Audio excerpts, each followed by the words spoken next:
Bueno, buenas noches. Este es el último intento de la noche. Debido a cuestiones técnicas de Facebook, no pude empezar la transmisión a las 8 como había prometido, debido a cuestiones simplemente de Facebook, porque probé todo antes de comenzar, que funcionaba bien, pero cuando empezás a transmitir en vivo no puedes compartir pantalla, y bueno, cuestiones personales de mi inexperiencia en transmitir en vivo.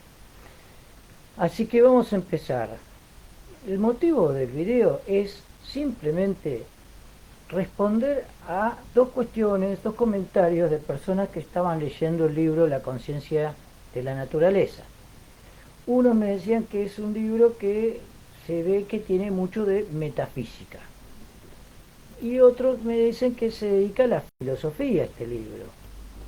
De manera que, como podrían ser ambas cosas, depende de lo que entendemos como metafísica, y pero de filosofía seguramente está hablando, vamos a tratar de ver, a ver cómo este libro puede explicar cuestiones que hasta ahora eran casi pseudociencia.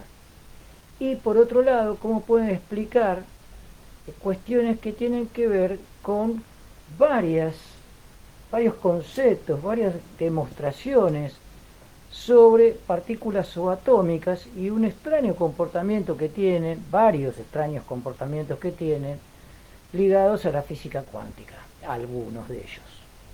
Bien, para eso primero vamos a arrancar con eh, una cuestión. Primero, ¿qué es metafísica? La metafísica, meta, medio, física, quiere decir que es no es una ciencia, sería una filosofía que se encarga de hablar de cuestiones básicas, o sea, básicas en el sentido que son el primer causante de la realidad, el primer causante de la materia, el primer causante de un fenómeno físico, químico, biológico, espiritual. Entonces, el primer causante de la realidad que vivimos, que generalmente se le relaciona con algo que no está en este plano, va a ser esa metafísica. Algo que está en el medio de lo físico, pero que pareciera ser de otro plano. No, no es tangible, generalmente no es tangible. Hay diferentes metafísicas en diferentes filosofías. Y claro, generalmente está ligado a la religión y a los dogmas. Es muy raro que hablemos de ciencia. Acá tengo un ejemplo. Fíjense esta figura. Imagínense que tienen un papel, arriba del papel tiramos limadura de hierro y debajo del papel ponemos un imán. Como se ve ahí en el dibujo, en la foto, vamos a ver que las limaduras de hierro se acomodan, porque claro, con el campo magnético que hay debajo van a tener una determinada forma. Generalmente son líneas, se les llama líneas de fuerza. Ahí en el dibujo se ve que se acomoda en líneas, lo pueden hacer en casa tranquilamente. Y claro, si nosotros viviéramos en ese mundo de dos dimensiones llamado papel, veríamos que hay unas partículas de hierro que se acomodan de una manera extraña. Podemos analizar esas partículas de hierro, las podemos revisar todos sus componentes y todas sus características y veríamos que no hay nada en esos dos planos de nuestro papel, de nuestro mundo, que expliquen por qué esa organización en línea. Claro, la explicación está en el imán, que no está en nuestro mundo, no está en esas dos dimensiones llamadas mundo-papel. ¿Mm? Entonces, eso sería un poquito la metafísica, sería patear la pelota afuera, sería darle la causa final de todo a algo que se le puede llamar Dios, fuerza creadora o como quieran, pero es parte de esa metafísica. Entonces, ¿qué pasa si no podemos en nuestro mundo de dos dimensiones en este caso ejemplificado con un papel, si no podemos nunca llegar al imán? ¿Qué hacemos? Y bueno, justamente ahí está la metafísica. Se dice que es lo intangible, que si se puede explicar no es el Tao, te dicen los taoístas. ¿Mm? Porque claro, está fuera de estas dimensiones posibles. Ahora, ¿puede la ciencia dar una explicación? ¿Puede la ciencia meterse en este tema? La ciencia generalmente fue materialista y atea. Fue materialista porque principalmente investigaba los fenómenos de la materia, interacciones con la energía, transformaciones físicas, químicas, biológicas. Pero ¿qué pasa? A partir de la famosa ecuación de Einstein y de algunos otros científicos, nos enteramos que la materia puede ser energía y la energía se puede transformar en materia. Algunos habrán oído hablar del bosón de Higgs, o sea, una partícula que se añade a otras partículas y a partir de ahí esas son materia. Antes de eso no tenían masa y se comportaban como ondas. De manera que tenemos características de la ciencia, comprobaciones científicas en donde la materia no es tan materia y la energía no siempre es energía. O sea, ¿la ciencia puede explicar algo que no esté en nuestro mundo tridimensional? Sí. De hecho, no es una cuestión de gusto, ya pasó, ya está comprobándose que hay otras dimensiones. La ciencia, con su método científico, ¿puede explicar algo que no sea material? Por supuesto, también. O sea que ya no es solamente una cuestión de materialismo, sino una cuestión de poder aplicar el método científico. Para la ciencia lo importante no es cuál tema estás investigando, sino que apliques el método científico para investigar, que puedas comprobar con técnicas claras y concisas todo lo que vos quieras decir. Por supuesto hay una parte que es, ¿cómo decirlo? Que va a estar teñida de estos conceptos anteriores, ¿no?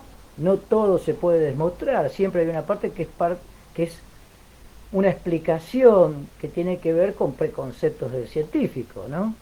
Pero siempre que se siga el método científico, no importa el tema, también se puede investigar en metafísica.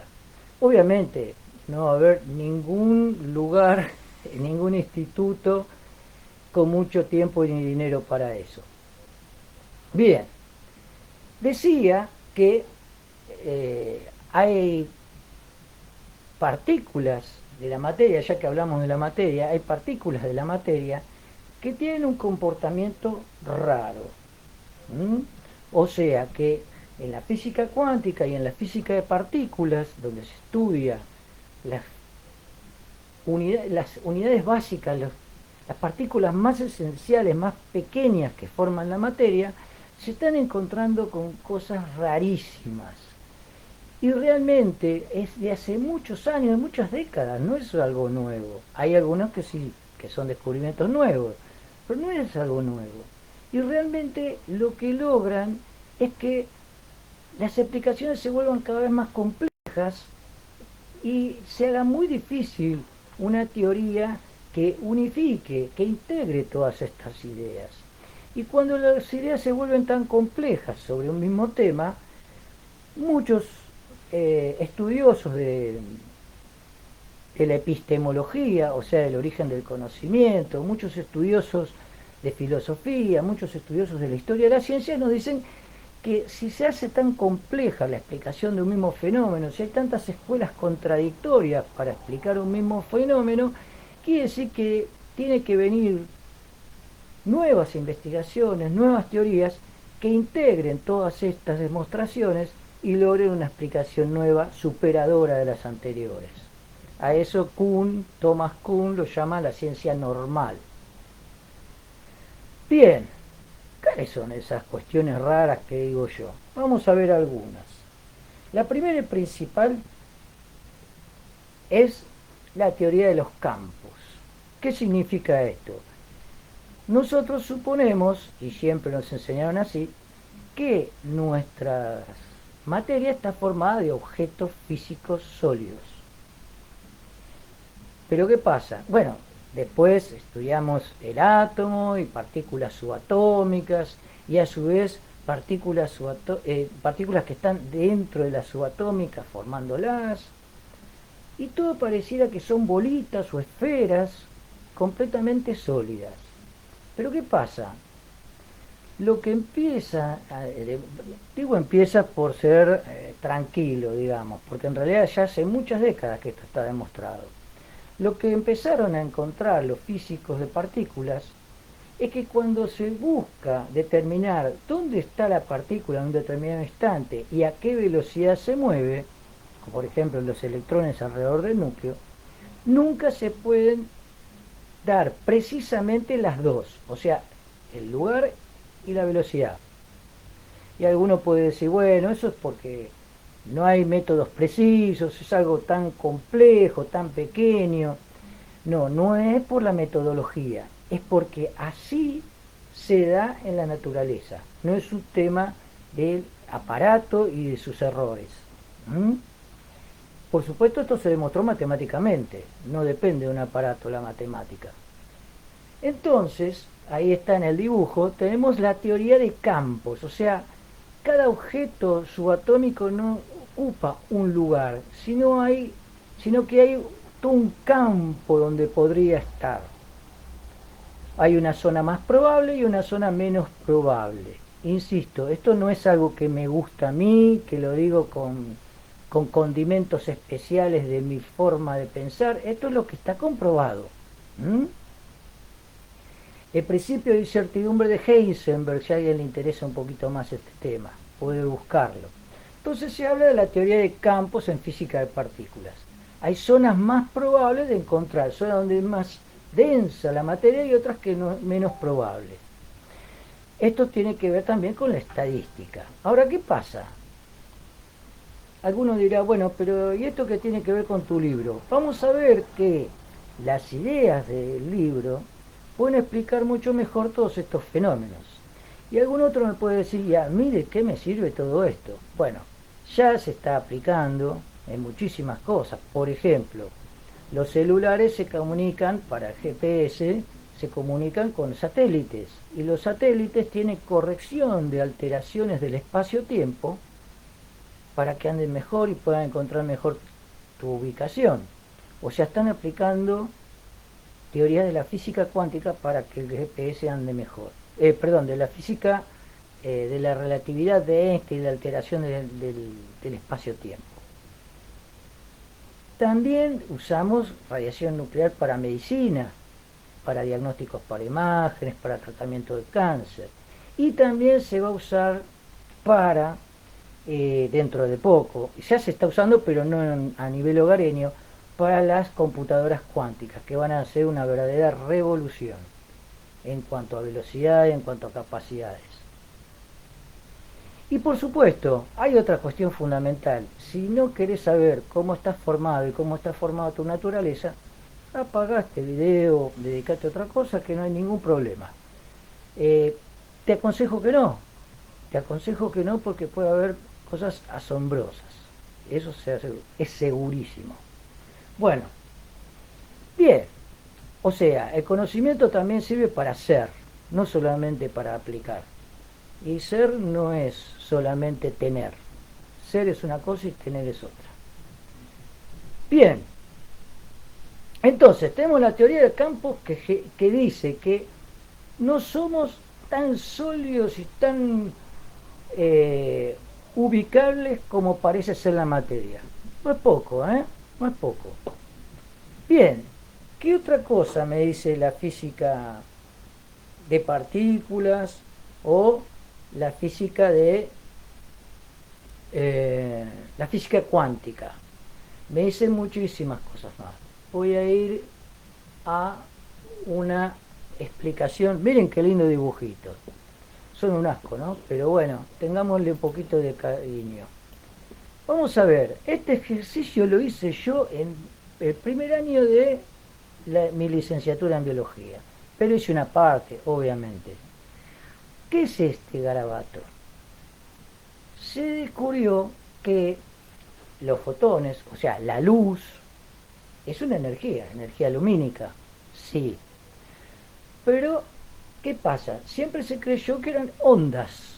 ¿Por qué ondas? Y bueno, porque las ondas vagan por el aire, se expanden hacia todos lados, no chocan con nada, no chocan entre sí, pueden rebotar en algunos espacios, en algunos intercambios entre diferentes densidades, como pasa con un espejo, como pasa con algo que refleja la luz, sí, pero entre sí, entre varios rayos de luz, no chocan, se traspasan. ¿Por qué? Porque son ondas. Si fuesen objetos, rebotan. Si yo tiro dos pelotas con la casualidad que se encuentren en el aire, rebotan y se va cada una para el lado opuesto. En cambio, la luz no, pareciera que traspasa todo el lugar, lo abarca todo, se expande hacia todos lados, porque es una onda. No chocan entre sí, no hacen sombra en algún lugar. Las características de las ondas son mucho más complejas que estas. Pido disculpas a quien conozca bien del tema, porque vamos a tratar de simplificarlo mucho. Entonces, se tenía como la idea de que la luz eran ondas. Esto significa que en vez de chocar unas de luz con otro, si tuviéramos un aparato para que todos los rayos de luz que emitimos tuvieran un mismo máximo y un mismo mínimo, tendríamos esto en la onda.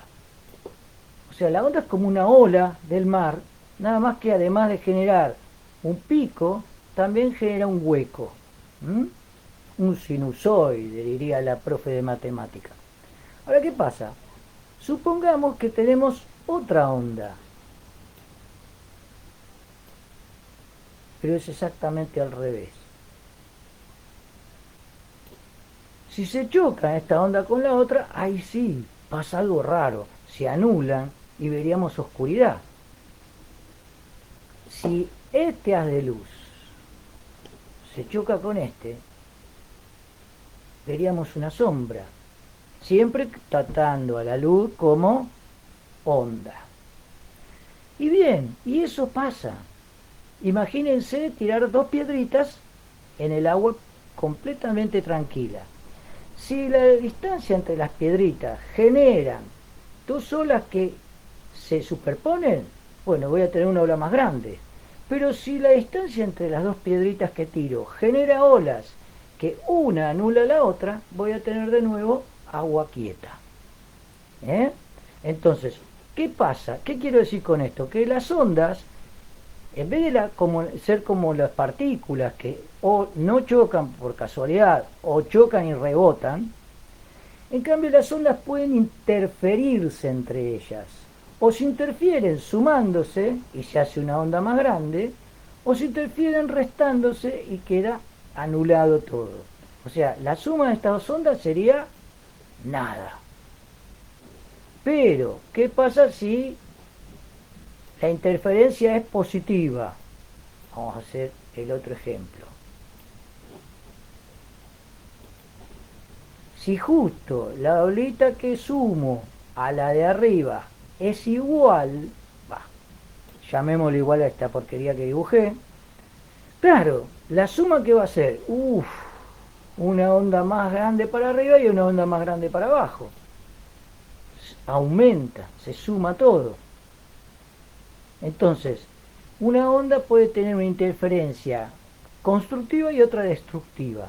En cambio, si yo choco dos partículas, rebotan y punto. Entonces, ¿qué quiero decir con esto? Que la luz es una onda, porque anda por todos lados, no rebota como las pelotitas, y cuando, miren el ejemplo de abajo, esto es lo que hice yo en mi querida universidad del primer año. Miren esto que está acá, que estoy englobando. ¿Qué hice? Bueno, pusieron los profes Una lámpara, esto que tiene el cursor girando, es una lámpara, téngame piedad, que eliminaba rayos de una manera coherente. ¿A qué le llaman coherente los físicos? A que las ondas tienen todas las crestas hacia arriba al mismo tiempo y las crestas hacia abajo también. Sincronizado todo, nada sincronizado.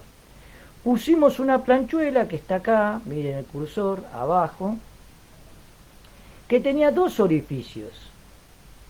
¿Y qué pasa con esos dos orificios? Iba a transmitir la luz hacia todos lados, cada orificio. ¿Y a mí qué? Bueno, para un poquito. Entonces, ¿qué va a pasar? Según la distancia que recorran esas ondas, acá en una pantalla, esta va a ser la pantalla, la onda puede estar en un máximo o en un mínimo de la onda. Y entonces va a generar mucha luz o poca luz. Pero ¿qué pasa cuando esta otra onda del otro agujerito también choque? Y va a tener interferencia positiva o negativa, depende de la distancia. Va a encontrar con el máximo o con el mínimo. Entonces, ¿qué vamos a encontrar? Vamos a encontrar máximos y mínimos de las dos ondas que se encuentran y se suman o se restan como dijimos recién. Y miren lo que se veía, esto me puedo asegurar que se ve, porque lo vi yo. Obviamente se hizo millones de veces en diferentes universidades, ¿no? O sea, esa es la ventaja de hablar de ciencia, todo comprobable. Se ven bandas de luz bien claras y otras bandas oscuras. Interferencia positiva y negativa, constructiva y destructiva, como pusimos recién. Eso me demuestra que la luz es una onda. Pero alguno me puede decir, pará, los fotones son partículas y son lo que constituyen la luz. Y los fotones, ahí está la cuestión. La luz tiene partículas que lo forman y se llaman fotones. ¿Y cómo se encontraron los fotones? Bueno, vamos a ver qué pasaría si la luz fuese partículas. Tengo la lamparita, larga luz coherente, o sea, con las ondas todas sincronizadas. Tengo una pantalla, miren el dibujo de arriba. Tengo una pantalla con dos agujeritos. ¿Y qué va a pasar? Y como las pelotitas. En un agujerito las pelotitas van a ir principalmente en línea recta. Y en el otro también. Entonces, ¿qué voy a tener cuando mire esa pantalla? Una zona con mucha luz de un agujerito y otra zona con mucha luz del otro agujerito. Porque se comporta como una partícula. Bueno, pero eso no pasó, vos dijiste que no pasó, vos lo viste. Claro, yo te dije que lo vi a la luz como onda. ¿Y cuándo se ve como partícula? Cuando le pones un aparatito para medir. Miren, lo voy a hacer de otro color. Para que me deje...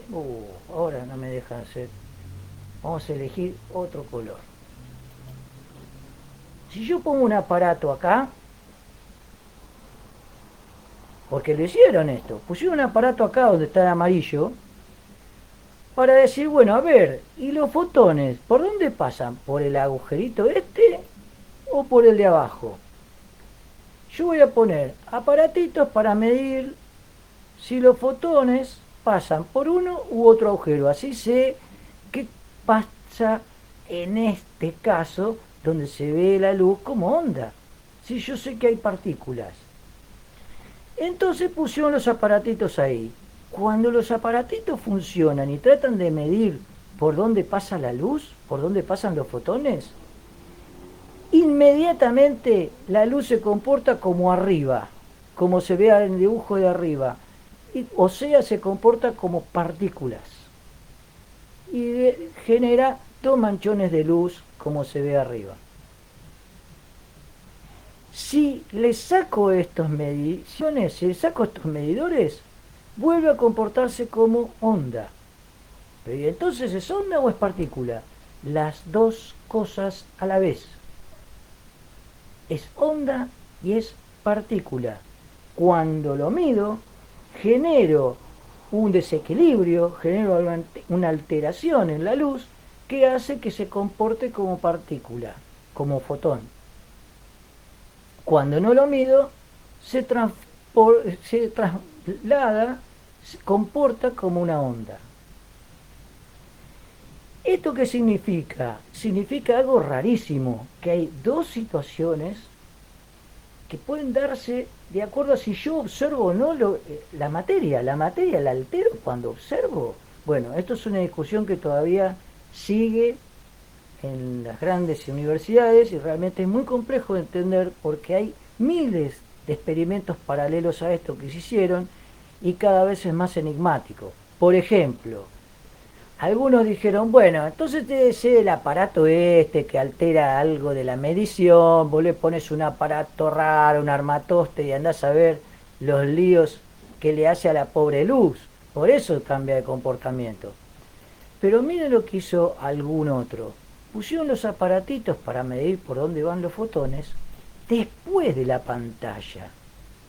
Entonces los tipos fueron muy piola, dijeron, si yo lo pongo después de la pantalla, el fenómeno de pasar por los dos agujeritos ya ocurrió y no lo tenía alterado por la medición. Entonces tiene que ser una onda, porque si en esta zona no lo alteró la medición, es onda. Cuando lo veo acá, ya lo puedo medir y ya pasó por el agujerito, así que va a tener que seguir siendo onda. Ahora, ¿qué pasa? No. Cuando lo miden acá, en estas dos zonas amarillas, después del proceso de división que generan estos dos orificios, también se ve como partícula. Y esto ya es una locura cósmica. ¿Por qué? Porque si en el experimento anterior estamos diciendo que hay dos maneras en que se comporta la luz y la puedo alterar por mi observación, este segundo experimento me está diciendo que esa alteración por la observación puede darse antes de tiempo, antes de que atraviesen las dos rendijas, ya se comporta como si lo estuviera observando. Es como si antes de tiempo detectara qué va a pasar en el futuro y se transforma, como estoy observando, se transforma en luz partícula, o sea, luz como partículas, como fotones. O sea que además de que lo altero con la observación, hay una alteración de espacio-tiempo. Ocurre antes de que yo lo observe, como si hubiese adivinado que lo iba a observar. Esto todavía está en discusión, pero se realizó infinidad de veces. Realmente es muy loco y cierto. Ahora, ¿qué más? Acá tenemos una enumeración de las características de las partículas. La teoría de los campos, lo dijimos. Que el espacio se curva. ¿El espacio cómo que se curva? Claro, nosotros vivimos en un espacio de 3 dimensiones. Pero los científicos, para explicar todos los fenómenos que hay en el átomo, y sobre todo en el núcleo, se dan cuenta que no puede haber solo 3 dimensiones. Hay 7 más. Pero esas 7 no están muy extendidas, no están tan desarrolladas. Por eso nosotros no percibimos esas otras dimensiones y vivimos lo más bien, seguimos evolucionando por miles, por millones de años. Pero el espacio se curva. ¿Quién dijo esto? Einstein. Y es lo que les decía recién de los celulares. La masa, la gravedad, curva a nuestras 3 dimensiones hacia otras dimensiones que nosotros no podemos detectar.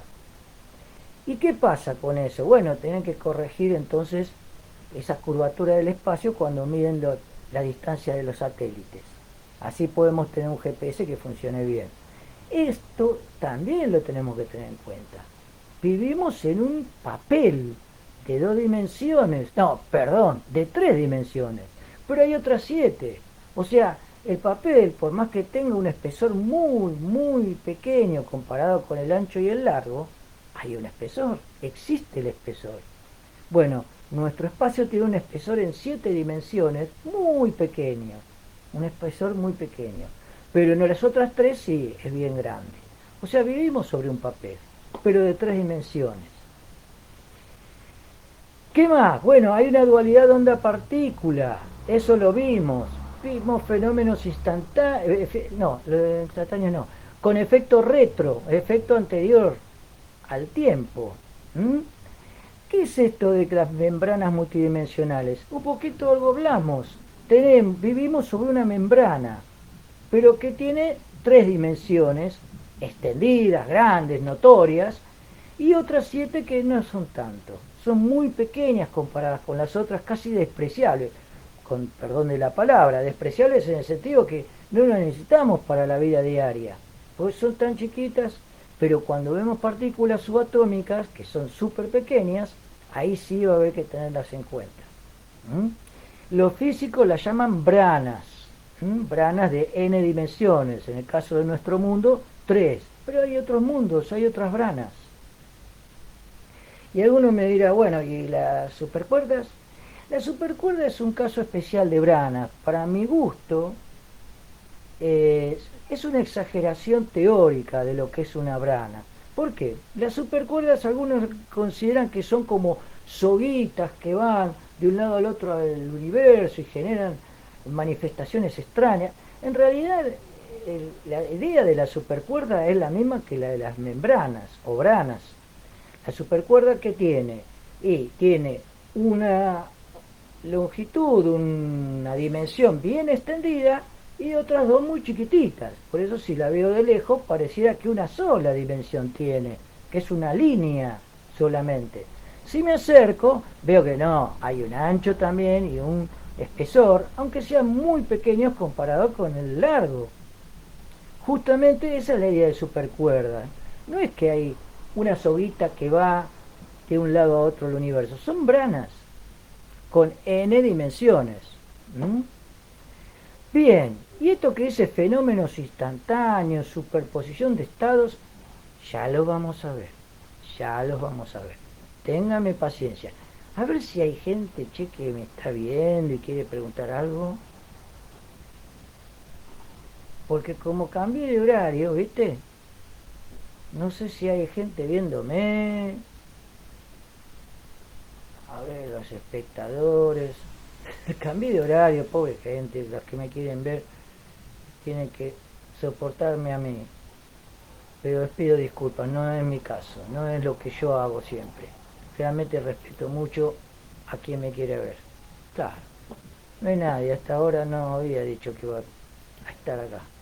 Pero bueno, igual queda grabado y esto va a servir para quien quiera verlo después como video.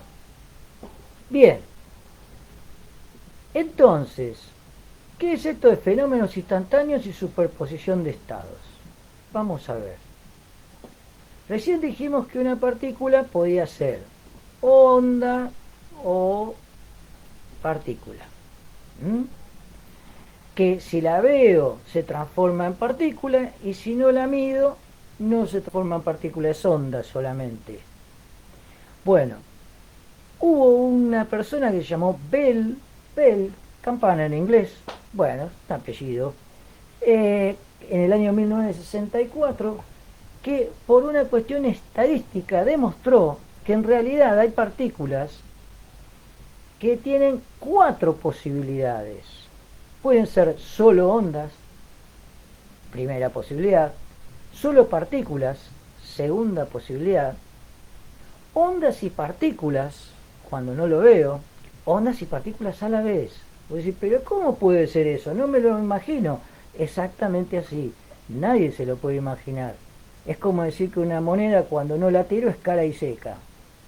¿Qué me estás diciendo? ¿Estás diciendo cualquier cosa? Bueno, esto está comprobado, créanme, es mucho más complejo que lo que estamos hablando, pero sí, cuando no lo mido puede ser onda y partícula a la vez.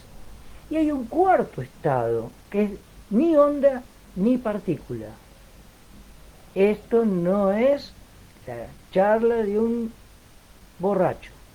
Estas son comprobaciones estadísticas que se repitieron en infinidad de veces en las mejores universidades del mundo.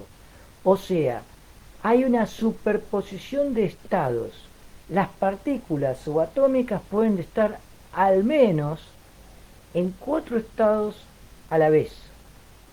Y yo cuando observo lo transformo a eso que estoy observando solo en partículas, como me pasó con la luz. Solo en un estado se convierte y los otros tres quedan de lado. ¿Mm? Entonces, tenemos o que es onda, o que es partícula, o que es onda y partícula las dos a la vez, o que es ninguna de las dos. O sea que hay cuatro opciones por cada partícula subatómica. Puede haber más, lo estamos viendo muy sencillo. Por eso acá habla de superposición cuántica, superposición de estados. ¿Mm? ¿Y qué son los fenómenos espontáneos? Bueno, imagínate que acá hay cuatro estados de la luz, como dijimos recién. Pero imagínate que en un fotón, una partícula que genera la luz, me la llevo lejos, lejos, lejos, en forma de uno de los estados, por ejemplo, partícula. Pero a otro fotón me lo llevo lejos, lejos, lejos, con otro estado, onda. ¿Pero eso se puede hacer? Sí, es complejo, pero se puede hacer. ¿Y qué pasa? Que cuando uno de los fotones lo transformo, el que era partícula lo transformo en onda, instantáneamente, no importa a qué distancia esté el otro, se transforma en lo opuesto, en partícula. Y si hago al revés, también. Pero instantáneamente, y si está muy, muy lejos, también, instantáneamente. ¿Pero qué sentido tiene eso? ¿Viste? Es así. Recién decíamos que había una partícula que iba atrás en el tiempo, ahora no te puedes asombrar de algo que sea instantáneo. Estas son las características que tiene la materia según la ciencia actual. Por lo tanto, ¿cómo haces para explicar todo esto con un modelo solo? Con un grafiquito. Te vuelves loco, te vuelves loco. Pero vamos a intentar ahora sí aplicar nuestro libro. La conciencia de la naturaleza tiene dos conceptos. Uno es el de la gástrula y otro es el del triple diálogo. Con estos dos conceptos se puede explicar muchísimo mejor lo que pasa con las partículas subatómicas y no tan subatómicas también. Por ejemplo, ¿qué es una gástrula? Una gástrula es esto que ven acá. Una esfera donde se distingue un exterior de un exterior protector, un interior protegido. Y a su vez tiene una boca. Acá habla del blastoporo. No le pongamos nombre por blastoporos para unas estructuras del embrión. Una boca de entrada específica. Eso puede tenerlo o no. Y eso genera una gástrula. En mi libro del 2009, y por supuesto lo vengo investigando desde el año 1991, digo que las gástrulas, este esquema de gástrula, esta estrategia biológica o natural de la gástrula, puede explicar mejor fenómenos desde el átomo hasta el ecosistema, pasando por todos los niveles de organización, células, tejidos, órganos, sistemas de órganos. Créanme que si estuve 33 años investigando esto no es solamente una especulación. Tengo pruebas de cada paso, de cada nivel de organización. De manera que la gástrula sería una forma, un esquema, que me explica muchísimo mejor lo que está pasando en la naturaleza, porque es una estrategia exitosa para agrupar células, para agrupar tejidos, para agrupar especies en un ecosistema, para agrupar átomos en una molécula. Por supuesto, esto tiene muchísimas más aplicaciones. Acá hay gástrulas de una dimensión, de dos dimensiones, de tres dimensiones. Vos dirás, bueno, este tipo está totalmente loco. ¿De dónde sacás las dimensiones? Bueno, el ADN tiene gástrulas de dos dimensiones, que están dibujadas acá, a la izquierda, abajo, y que justamente gracias a esas gástrulas de dos dimensiones vienen enzimas, cortan donde está la letra B, por ejemplo, y se desprende un pedazo del genoma. ¿Y eso dónde ocurre? Puede ocurrir en muchos genomas. Así hay genes saltarines, que le dicen transposones, y así se pueden mover los virus, en un genoma, y hay muchísimas estructuras genómicas que se pueden mover así, con esta formita. Vos dirás, bueno, ¿te copiaste de ahí? No, están en un montón de lados. Bueno, ¿cuál es el segundo paradigma del libro? El segundo paradigma dice que cuando se agrupan estructuras con la estrategia de Gástrula, primero tienen que organizar el ambiente interno. ¿Para qué? Y para que haya ventajas de ser organizado. Si no te organizás, ¿qué ventaja tiene agruparse? ¿Mm?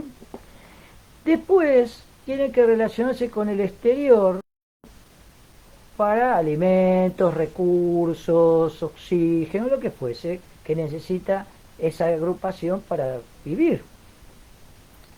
Y más tarde, puede que no ocurra, puede que sí, se relaciona con el ambiente social. ¿Qué pasa? ¿Qué diferencia hay entre el ambiente natural y social? Son los dos externos, a diferencia del ambiente interno, que es una organización interna que genera un microclima dentro. La diferencia entre ambiente social y natural es que el ambiente social es todo lo semejante a ese grupo. En el nivel moléculas, la relación con otras moléculas. A nivel células, la relación con otras células. En cambio, el ambiente natural es la relación con cualquier otra cosa que no sea social. ¿Mm?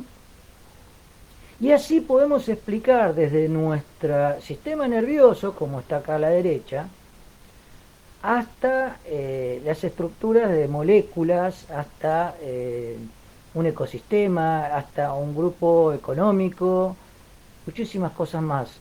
Créanme, tengo pruebas de cada punto, por eso no creo que esto sea una megalomanía, ni reduccionismo, ni nada de eso. Hay pruebas en cada contexto de que estos paradigmas, de estas estrategias, pueden funcionar. Bueno, ya que sí que hay pruebas, busca explicar con estos dos paradigmas lo que acabamos de ver. Bien, vamos a intentar eso.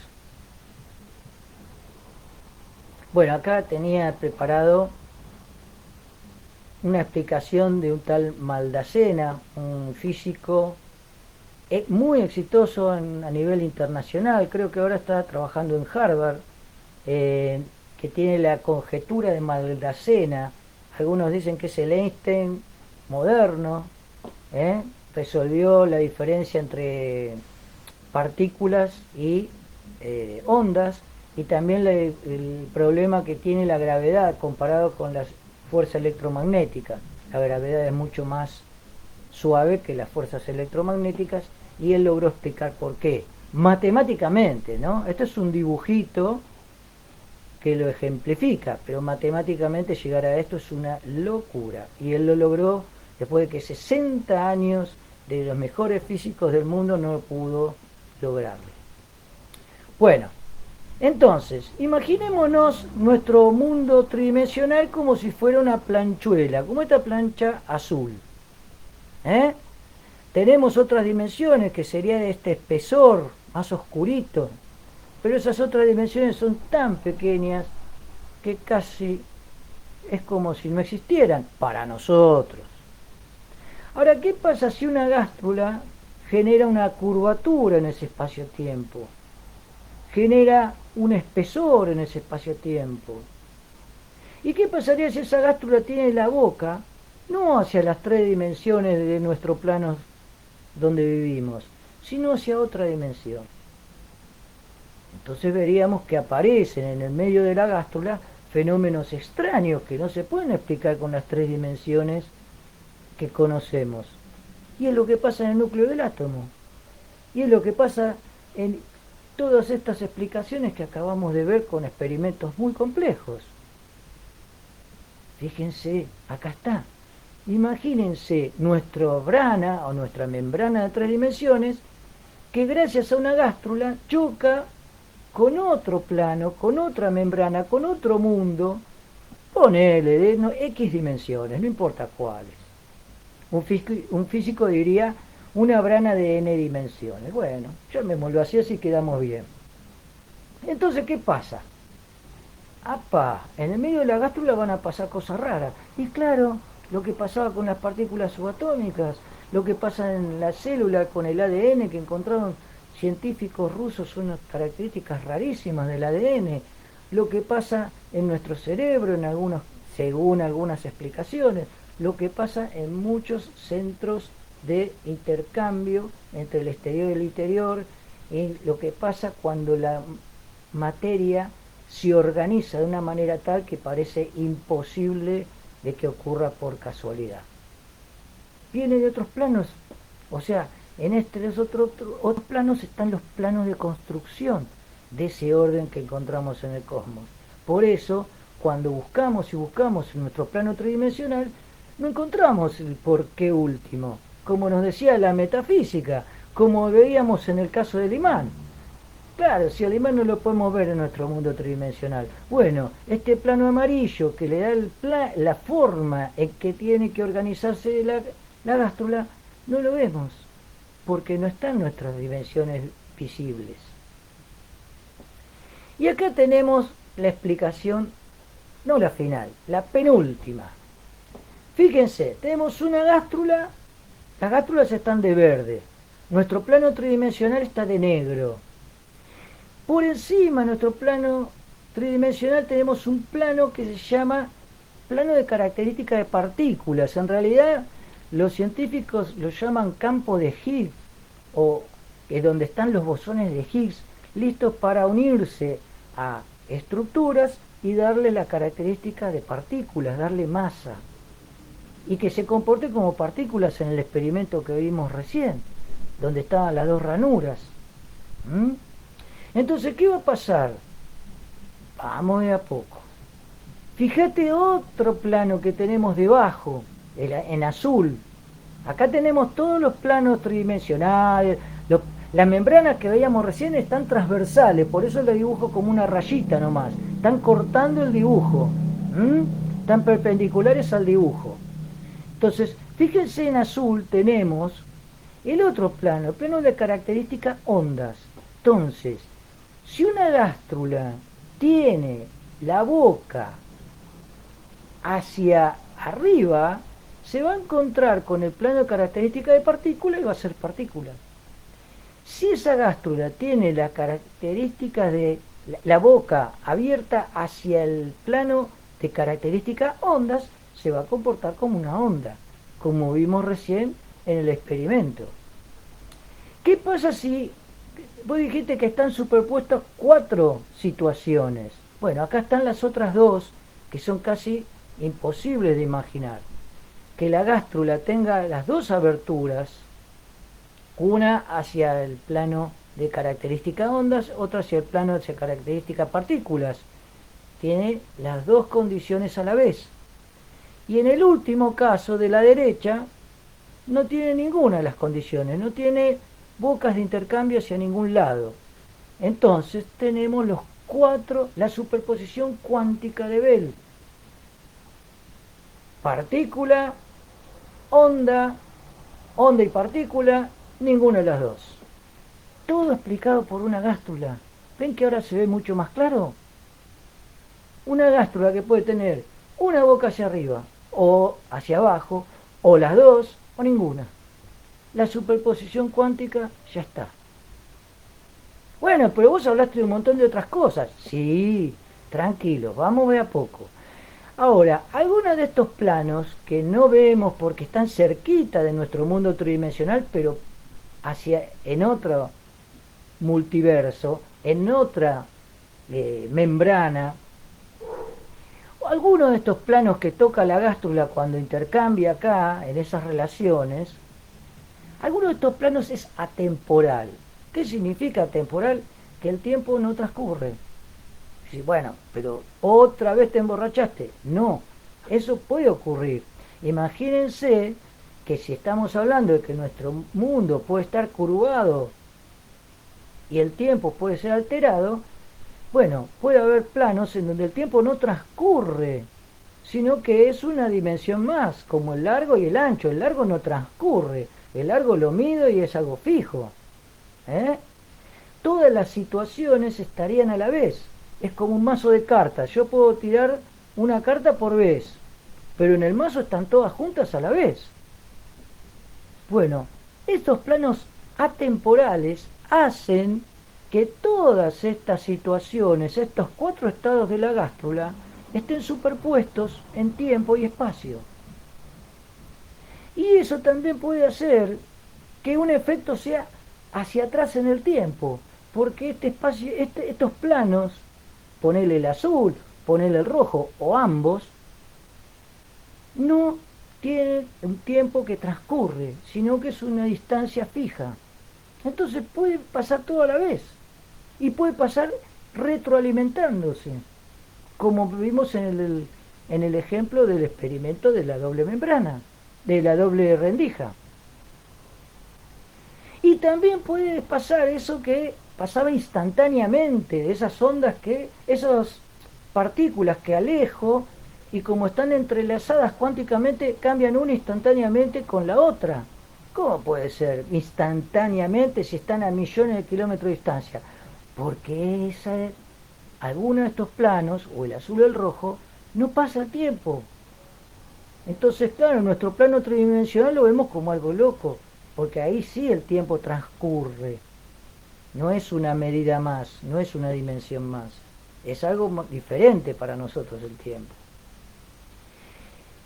Bien, y por último, ¿qué pasa con otras partículas? Bueno, cuando las partículas subatómicas se agrupan y se ordenan, pueden llegar a tener una curvatura o una gástrula más grande que se conecte con otros planos. Por ejemplo, hice otros planos paralelos a nuestro mundo tridimensional, en diferentes colores, porque soy macanudo. Mirá, uno es en rojo, que le da las características de átomos. Otro lo hice en anaranjado, que le da las características de moléculas. Otro en verde y otro en azul. El verde de las macromoléculas y el azul de las células, o sea, la vida. Mirá qué loco, mirá dónde estamos llegando. La gástrula, cuando se agrupan y se ordenan varias gástrulas que formaban partículas subatómicas, pueden formar átomos. Y ahí van a tener características nuevas que no dependen de las características de sus componentes. El átomo tiene características especiales, diferentes a la suma de características de sus partículas subatómicas. ¿Y de dónde salen esas características? Bueno, la ciencia lo llama propiedades emergentes, que emergen de la organización. Y si hay un plano extradimensional, como este rojo que dice características de los átomos, y le aporta algo nuevo, loco, raro para nosotros, porque somos tridimensionales. Y si varios átomos cuando se agrupan forman una gástrula más grande, y que curva este espacio, tiempo, tridimensional, hacia otro plano que le da características de moléculas, y así podemos seguir subiendo el nivel de organización, macromoléculas, células, tejidos, órganos, poblaciones, comunidades, ecosistemas. O dirá, este tipo está totalmente loco. Mirá, yo lo que te puedo asegurar es que de todas las explicaciones locas y comprobadas que encontré en estos 33 años, con estas últimas, con esto de las gástrulas y sus relaciones con otros planos, se entiende todo lo que están comprobando en ciencia actual y que cuando lo queremos poner todo en una misma explicación se nos vuelve muy complejo. Esta explicación, a mi humilde modo de ver, es más sencilla porque me parece que está relacionada con algo que realmente está ocurriendo en la naturaleza. Por eso esas comprobaciones tan raras, pero que claro, cuando las quiero unar todas no es tan fácil. Como vemos con el tema de la gástrula y el triple diálogo, me parece que se puede hacer mucho más sencillo. Por supuesto, esto da para mucho más y voy a hacer un segundo video donde vamos a ver estas otras cuestiones multidimensionales de molécula para arriba, que se las trae también. Va a parecer metafísico, pero no es simplemente dogmático, no, es dentro de la ciencia, todo dentro de lo comprobable. Espero que les haya gustado, rearmen todas sus ideas, revisen, pregunten, critiquen, todo está abierto al diálogo.